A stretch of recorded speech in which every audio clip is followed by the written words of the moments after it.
पहला स्टॉक जो आपकी वॉच लिस्ट में होना चाहिए वो है ACC का।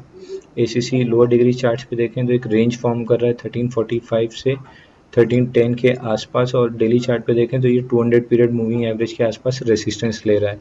तो कल के सेशन में अगर 1345 के ऊपर निकलने में कामयाब होता है तो इसमें fresh round of short covering आएगी, जो यहाँ पे शॉर्ट्स 200 डे मूविंग एवरेज को रेजिस्टेंस मानते हुए शॉर्ट कर रहे हैं। वो 1345 के ऊपर सारे स्टॉप्स हैं, और 1345 निकलने पे सारे स्टॉप्स ट्रिगर होंगे और ये इमीडिएटली 1380 से 400 तक की रैली ले सकता है। अगला स्टॉक जो आपकी वॉच लिस्ट में होना चाहिए वो है एशियन पेंट्स का। एशियन पेंट्स में इस पुल बैक रैली में इसने अपने मूविंग एवरेज के कन्फ्लुएंस पे सपोर्ट लेके आज के सेशन में ब्रेकआउट देने की कोशिश की है। तो कल के सेशन में अगर ये 1730 के ऊपर निकलने में कामयाब होता है तो इसका इमीडिएट टारगेट 1760 बनेगा और उसके ऊपर 1810 1820 की जोन में जा सकता है। अगला स्टॉक जो आपकी वॉच लिस्ट में होना चाहिए वो है बजाज फिनसर्व का। बजाज फिनसर्व में इस बड़ी कैंडल के बाद पिछले 2 दिन इसने कंसोलिडेशन में गुजारा। आज के सेशन में टुवर्ड्स द एंड ब्रेकआउट देने की कोशिश की है।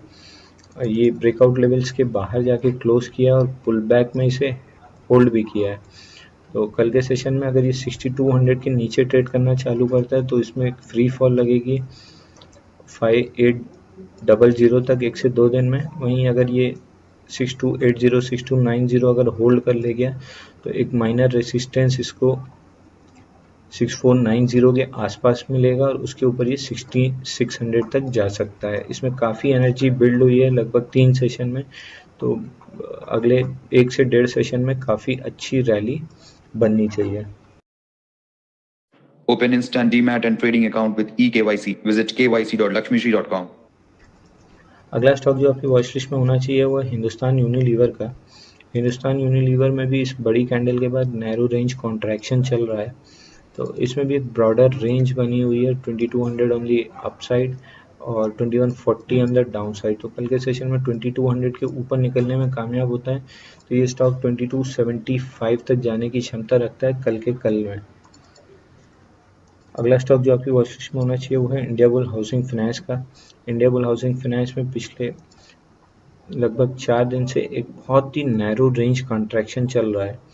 तो कल के सेशन में अगर ये 242 के ऊपर निकलने में कामयाब होता है तो स्टॉक 280 तक की रैली अगले 1 से 2 दिन में बना देगा। ये 10 से 15% अपसाइड का कैंडिडेट बन जाएगा अगर ये 240-245 की जोन को अच्छे वॉल्यूम के साथ तोड़े।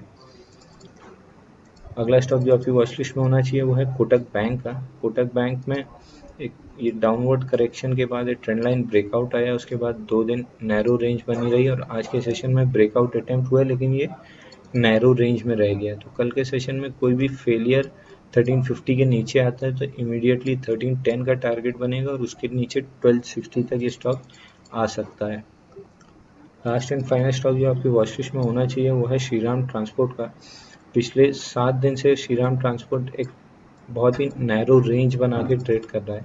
तो कल के सेशन में अगर ये 720 के ऊपर निकलने में कामयाब होता है तो स्टॉक में fresh round of short covering आएगी, जो यहाँ पे पूरे शॉर्ट्स करके रखे हैं इनके स्टॉप्स ट्रिगर होंगे। ये स्टॉक 780 से 800 तक के बीच में जाने की क्षमता रखता है। डेली ऐसे अपडेट्स के लिए हमारे वीडियो को लाइक और शेयर करें और हमारे यूट्यूब चैनल को सब्सक्राइब करके बेल आइकन दबाएं। This is Anshul Jain signing off for the day. Thank you.